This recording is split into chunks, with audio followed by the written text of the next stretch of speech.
ఎన్ని పనులున్నా మానుకొని వచ్చారు. మజ్జిగ మీకు ఇస్తుంది, చెప్పేది నన్రా. ఇంచే పదే కదా చెప్పింది.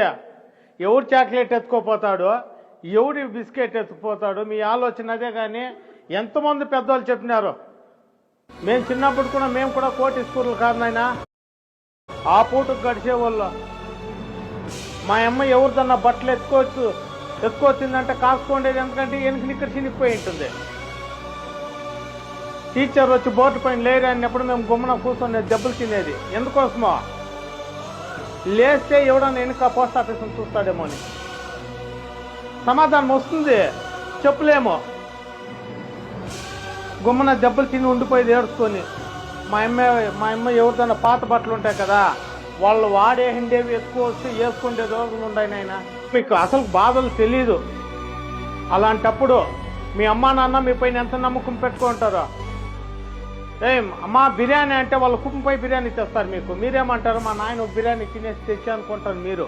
వాళ్ళతో డబ్బులు ఉండదు. నా బిడ్డ అడిగేసింది అనేసి వాళ్ళు నీళ్ళు తాగేసి మీకు బిర్యానీ తెస్తారు, ఫ్రూట్స్ తెస్తారు.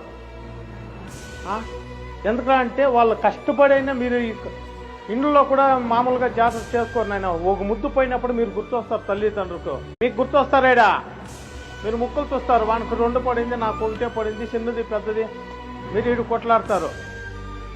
మీరు కూడా ఒక సహాయకులుగా సేవకులుగా తయారు కావాలి నాయన. మీకు ఎప్పుడా ఊర్లో మంచి పేరు వస్తుందంటే ఈ నుండి పోతని మంచి డిసిప్లైన్లో ఉండి అప్పుడే పలానా కొడుకు బాగుంది అంటారు. ప్రతి ఒక్కరూ పేరున మీకోసం ఎన్ని పనులున్నా మానుకొని వచ్చారు.